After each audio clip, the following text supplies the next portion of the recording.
All right. So, Tom, I am an M4 guy. I love my rifles. I love my AR-15s. Yep. That is my deal. Yes. So your job today is to basically persuade me in the most subtle way possible on the IWI Tavor. I'm not going to persuade you. That's not what I do. You know what I'm going to do? I'm going to show you how to run it. Okay. I'm going to show you how it works. I'm going to show you the philosophy built behind the gun. Mm-hmm. And I'm going to let you come up with your own conclusions. I don't like to do that. I don't work that way. However, understand, the M4 has been around for over 50 years. It's that kind of platform. A lot of folks do look at a bullpup and they think that it's a new idea. It's not. It's been around since 1977 was the first successful one. Mm-hmm. But there were versions in 1950 that the Brits were working on, believe it or not. Okay. So the concept is not foreign to the rest of the world. It's foreign to the U.S. For the most part, it's different. If you've been overseas, you see bullpups all over the place. The French have the FAMAS, the Brits have the L85 or the SA80. The concept is trying to make a full-length rifle smaller. That's the whole idea behind it. Trying to make it as efficient as possible. And be honest with you, I hate bullpups. I don't like bullpups. There's one in particular I don't like, and I know I've given it a lot of shit on camera. I don't want to get into that. I will say that this is the only thing I've ever picked up that I went, this makes sense to me. The ergos, the biggest issue that I had when I dealt with bullpups was the ergonomics, the reloads, the mechanics of running the gun. You could shoot them, they were accurate. Some of them felt like a toaster in your hands, but for the most part, it always came down to the ergos and how it pointed and things like that. So the original bullpup that I got was actually the older SAR, the original version. Okay. The SAR came around, the IDF started looking at it in 97 is when they came out with a version of this called the TAR 21. And then later on it got adopted. So the operating system in this is the same exact operating system in this. Yeah, you could pull the bolt out of this and stick it in the X95 and it's going to work. So there are certain things that it wasn't broke, don't fix it. So if you go back to the original M16, M16A1 series, there were certain things, if you look at the design features in that, they weren't broken, but they modified the outside of it. So that weapon's been around for a long time and it's morphed itself. Well, any military weapon, and this weapon in some variation or another is around the world in about 50 countries, give or take. Okay. So this is not a new item. It's used by law enforcement in this country now. A lot more agencies are picking it up. Because I was asking before, I was saying, why do you think the 4 hasn't picked up as much? And you're like, well, no, actually it has. It has. Yeah. It has picked up quite a bit. There's a lot more interest in it. But the first impression that you get is the same one you had, which is it looks like a plasma rifle in a 40-watt range. I get it. It does. It's odd. And it's a little intimidating. And here's why. For me, for someone, especially someone who is technically lazy, right? So I came up on the M4 platform. And so I can look at it and say, damn, that's really cool. But then instantly my mind goes, and you already alluded to this, the idea of, well, damn, I got to learn a whole different system. Yeah. Right? There are some things in this platform in particular that translate. And that's the thing is, it's not as foreign as you think once you understand the gun. Okay, and that's the big thing. So this is the original SAR, okay? Or the original one was the TAR 21, the C-TAR, and the SAR. And it looked like this. It's very distinctive. It had the cutlass on the front of it, right? And the idea behind the cutlass was if I was making an extended distance shot, you would actually lay your forearm underneath here. You touch the magazine with your other forearm. It created extra points of contact. Most folks in their fighting scenario aren't always in a prone position, and they're not usually in a really good kneeling or anything. It's jacked up. It's usually some kind of different position. So they were trying to create ways of making the platform more accurate, more user-friendly. They're dealing with urban environments, and then suddenly you're out open shots. So this weapon, as short as it looks, is actually a 16.5-inch barrel. That's freaking crazy to me. Now, it's always been crazy to me. The Israeli version, the C-TAR or the TAR 21, the muzzle, the actual flash suppressor, sticks out right there. It's a 15-inch barrel. So the gun's only slightly shorter than this one, okay? And they had two different variations. They do have the rubber stock on the back, but they also had a plastic plate that went on the back that shortened it up a little bit too. They don't use QEDs like we do. They're into paracord, so there's just holes and stuff in there and loops, and they paracord everything together. But you know what? It works. You don't fix what's not broken, and that's what they do, and that works for them. They wanted to make sure that they had backup sights, and every version of it always had backup sights built into the gun. Their original TAR 21 had tritium-filled backup iron sights. That never changed. They're big into that. They want to make sure that if something goes bad, that they can get the gun running again. Yep. So the Tar 21, though, the sight was actually part of the barrel. Okay.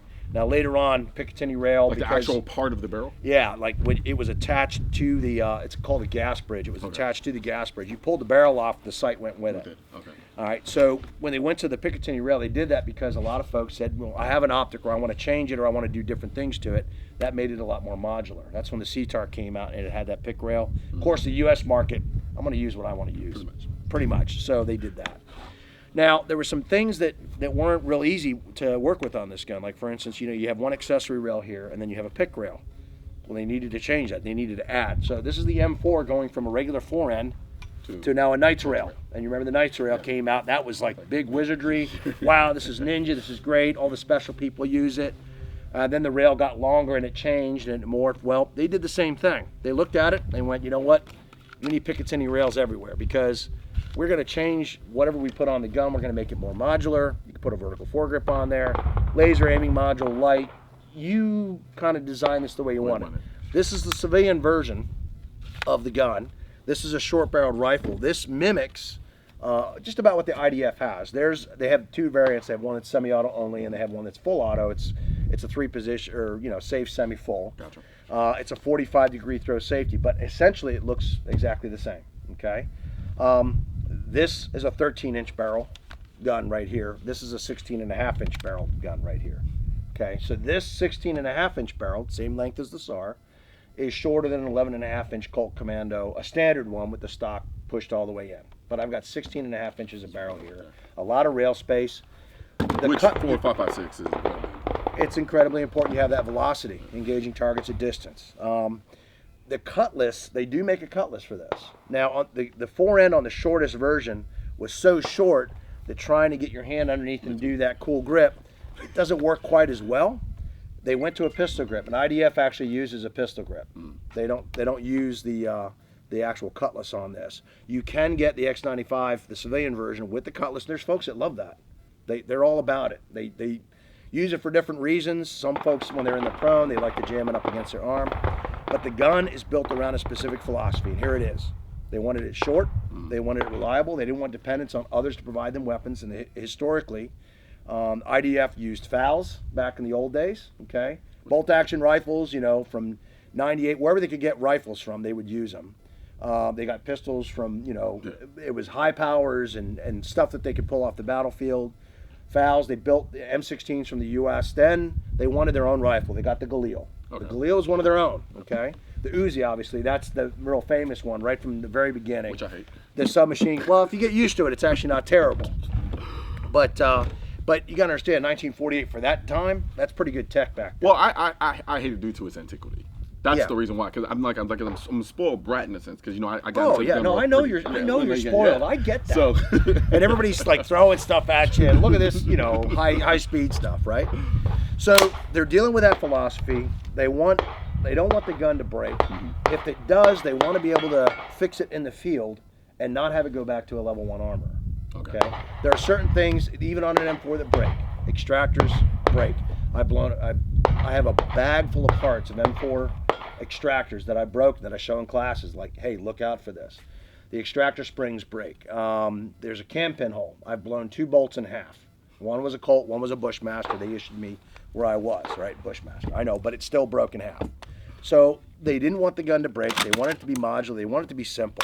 Let me show you how simple this thing is. They also like the AK system. So the AK works really well in desert environments. Long stroke gas piston system works really well in environments. I'm pulling just this one pin across, and there's the bolt system right there. It's a long stroke gas piston. Very simple to operate with a piston head right there. And you notice that wiggles, and it wiggles its way inside the barrel itself. And I'm going to pull this out, and you're going to be able to see it. But this system is designed to be very robust. You notice how heavy this bolt is. It's going to churn its way through a lot of dirt and nastiness that comes across it. Okay? So far, it's a pretty easy weapon to tear apart, right? I pulled the back out. I'm going to pull the trigger group out. Why not, right? So, push these 2 pins. This is very complicated, by the way. This is hard to do. Yeah, my brain's hurting right now. Right? So there's 3 pins. They're all captured. Pull the back out. Oh, there's the trigger group. Right there. So if something goes wrong with this, so modularity-wise, I can pull those parts out. If something goes wrong with this, this isn't working. I hand it back, they hand me a new one, I stick it in the gun, I test fire, I go back out, I go to work. Very modular, very simple. No, they don't. It's IDF, and from what I'm being told from my associates in IDF, they're cheap. They don't have them just laying around. It's one of those things. But let's get into the system itself. So what's similar to this? Magazine release is similar to an M4. Same safety selector similar to an M4. That is actually, let me pull it out. That's a bolt catch right there. Comes out of the gun, so you can get to access other parts of it. So that's the bolt catch right there. Now the bolt catch is the one thing that people get kind of wrapped around the axle. The magazine goes behind the pistol grip. The bolt catch is behind the mag well, which all bolt catches are behind mag wells generally, because they have to catch the bolt. That's the way it works, right? So that is different. The charging handle, is it really that far removed from where an M4 would be? M4 is back further. Yeah. On a pistol though, right where a slide would be, it's about in the same spot. So that's your... I will give it that, with the M4. I like non-reciprocating bolts because of that. Like, I don't have to come off the gun. Yeah, exactly. So this doesn't reciprocate. There it is, right? So let's talk about modularity. Let's talk about how simple this system really is. Okay? So we're going to get crazy. This is my armor's tool right here. This is it. So for an M4 to take the barrel out, what do you need? Do you know? A lot of stuff. You need enough to know that I don't like doing it. An upper receiver block, right? A special wrench. You got to knock the gas tube out because the gas tube's got to come forward to pull it out. That's a direct impingement system. So here's the pistol grip. This is the thing I was telling you can remove and change for a cutlass. You can actually change the panels on the side. And I think I have IDF panels here. Okay, that's a regular, what do you call it, Phillips head. This is a 3mm screw right here. I'm gonna pull this guy out. Very exciting. Here we go, 3mm screw. I don't want to lose that though. This is a hard one. Pull that off. That's fore end. Now the barrel's exposed. Charging handle. Pull that out. Right? Now to pull the barrel out, this is where it gets weird. This is the only special thing on here. Everything else you can pretty much get at Home Depot. That's a barrel wrench. Special lug in there. It's not really that hard to do. You put it in here. And what you normally do is you take a live round, if you're in the field, you push on this other side. That's a lock right there. Okay. But I'm going to use a handcuff key because I don't want a live round around what I'm doing right now. I'm going to push on that. You see how that tongue comes out? I pull on it on the bottom. I rotate. There's the barrel. This is the gun. See how simple this is? Yeah. This is designed to work like a hammer. Okay, it's designed to come apart. If I need to change this out, I can pop this out, put something new in. It's very modular. That's a gas tube right there. And this actually comes out too. You can pull this out. You can change the entire thing from right to left eject. It takes about 10 minutes. I'm already about 3 minutes into it. And now I can change it to ejecting left or right. Now for the most part, I can shoot this in my left shoulder. It's one of the only bullpups that you can do that with. You have to be mindful of your head, but you can actually bring your head back, your chin just behind the ejection port, and we shoot it left shoulder all the time. I show officers how to do that because a lot of guys have to shoot left shoulder. Okay, so to explain the system one more time, this is that gas bridge I was telling you about, but you notice that on the X95, they got the rail back on top of the barrel. Yeah, now we zeroed this, so we'll see if it actually holds. This is a 13-inch barrel right here. So this is the gas piston system right here. This is the bolt, and you notice that that's about the length of the gun right there. That's the system. It's simple. It works. It's something I can issue out. Not going to have any issues. Big thing about bullpups that people are afraid of. If I have a catastrophic failure in the gun, for some reason it lets go. We've had some. Folks putting 300 blackout in their 5.56. That's the #1 thing that we get. What happens to the gun? That's my next question. It actually has a proprietary system in it. It has to do with the extractor and the actual part of the barrel extension here. If it opens too quickly, it will seize the gun up. All the pressure goes out the front and out the bottom, but it holds everything together. Now the gun's locked up, it's done, but the shooter's fine. You're not going to get a catastrophic No, failure. it's actually a patent. Right over your face. It's a patented system that they did in Israel, and it works extremely well. We've had guys that loaded pistol powder in a rifle round because they hand load, and I'm great at hand loading, and they blew the gun up. The only thing that happened on that gun is this panel blew off. Part of the ejection port cover on the left side, it broke, and it just cut his cheek a little bit. That was it. If it had been any other gun, it would have been really bad. Yeah. But he was fine. So it does exactly what it's supposed to do. They can replace this. They can't replace the soldier. So I'd rather have this fail in some way than lose a guy and Into his own gun. Exactly, exactly. So this is the gun. This is basically it. This is the receiver right here. This is the body. 3, 4, 5, and a couple pins. A couple pins, and you're done. Can't do this in most systems. So that's the philosophy built behind this gun, right? Lock it back down in place. Grab the barrel wrench. All I got to do is click it back down. Hear that click? Tongue is not quite in the groove. Let me get it in there one more time. There it goes. Now it's locked back in place. The barrel's in place. Take the charging handle, drop it back in. Goes in the hole. Drop it back down. Turn that around. Make sure that that ring is in line. And hang on. That's in. Now you're just putting screws back together. And that's it. That's how simple this system is. Now you gotta understand, it's not a competition gun. Yeah. This is made for fighting. It's a fighting gun. It's a battle rifle made for a massive army. They issue the gun out, they keep it. Some guys don't maintain it that well, okay? Some guys do. I actually was in Israel 2 weeks ago and saw X95s, a pile of them in just a bucket, just dropped in a big old bin. And guess what? They all still worked. They still fired. And it tells you how resilient the system is. What's your next question? Sorry. That sounds like something I would do. I didn't want to say anything, but yeah, maybe. I don't know. I do have a bucket at home. I just take them and just drop them in there. Somebody cleans it all for you. I mean, I gotta be honest. I don't really clean my guns very often.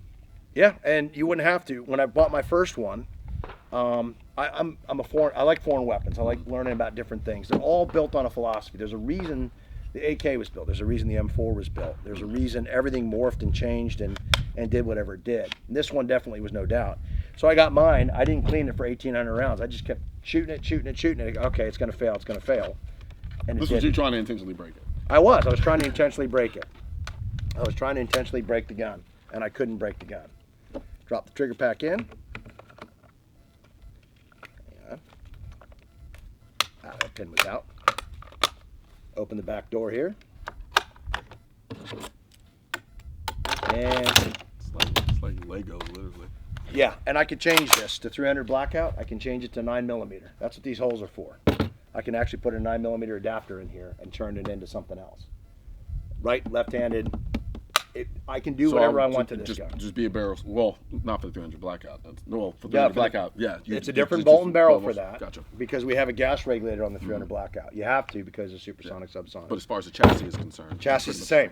I could take this out, take that fore end in, make that a longer gun if I want to. I took one of our short guns, put the 16.5-inch barrel in it, and it works splendidly. I mean, I like having a longer rail space up front, to be honest with you, you'll find out. Okay. So what guys do, U.S. market, we had to have a longer barrel. A lot of folks do run, this is not necessarily how they intended this to work, but we run the fore end forward because a lot of folks want to grab it from the front and get that longer reach to help. I know, I do the same thing. Mine, you'll notice my green one is the same way. There is quick detachment. There's 5 of them. 1, 2, 3, 4, and 5 right here at the back. Now, if I run it extended, I lose that. You lose that. Exactly. But for the most part, when I'm running the sling on the gun, I run it from here around to the other side. When we get up on the line, we'll talk to you about sling setup on it. There's actually another video that I have, because we had a lot of questions about it. We put it on our website about using the sling on this gun to understand how to use it properly. So there's a lot of things. There are a couple things that are similar. Mag release, safety selector lever. The only thing you got to worry about is bolt catch and the mag well. Now there's a lot of reasons why I got used to loading this thing quicker. Even this version, I loaded it faster than I did my M4. A lot of it had to do with the fact that everything, all the controls are back here in my face. I'm not having to sink the gun down to get to the mag well. It's actually all right here. It's a pistol workstation. It's not a rifle workstation. Once you understand that everything's happening here in the same space that it would typically, if I were life gets better. Okay. Understood? All right, so what we're going to do is we'll break down from here. Okay. We're going to head to the range. I'm going to run you through some very specific drills that we'll do. I'm going to have the help of another young instructor of ours, Ron Grobman. He's going to help us out too. Okay. Run us through a couple things, and you'll see how this thing runs. Let's do it. Awesome. All right. I've been standing here the whole time just waiting for you to say we can shoot. Well, you wanted to see that though, right? I mean, I did. That's kind of cool. I mean, no, you're getting me there. Now I know you're not purposely trying to sway me, but in all honesty, I've always been interested in Tavor. I just like I told you before, I've never had a lot of training time behind it. You got to understand. You got to understand what you're looking at to get it. A lot of folks look at it, they don't actually explore how you're supposed to run it, and that's where they get lost because they're like, I don't get it. Even the older system here, believe it or not, is very easy to run quickly. Mm-hmm. It's a very efficient system once you understand it. Yep. And from what you just explained, it's not something that just kind of made my head hurt or made me go. No, it's it's very digestible. It is very digestible. We train law enforcement agencies on it. We have a Tavor operator course for folks that get it, that want to know. A lot of folks are taking these regular carbine courses now. Again, depending on the instructor, they're like, do whatever you want to do. Yeah, exactly. I have a set parameter way I do stuff. You're bringing a different platform here I'm not used to, so therefore you're just going to have to survive the course on your own. And most of them do. They actually do really well. But at the end of the day, they're not necessarily getting specifically how to run this platform. Every platform's run differently. So if you like MP5s, you like MP5s? I do. You do. You run an MP5 differently than you run an M4. Absolutely. I run an AK differently than I run an MP5. Absolutely. Once you learn the tricks of it, then you actually start to develop that efficiency and speed. And the one thing you develop in this thing is a lot of speed very quickly. Let's do it. Let's go shoot. What's going on, folks? This is Colion Noir.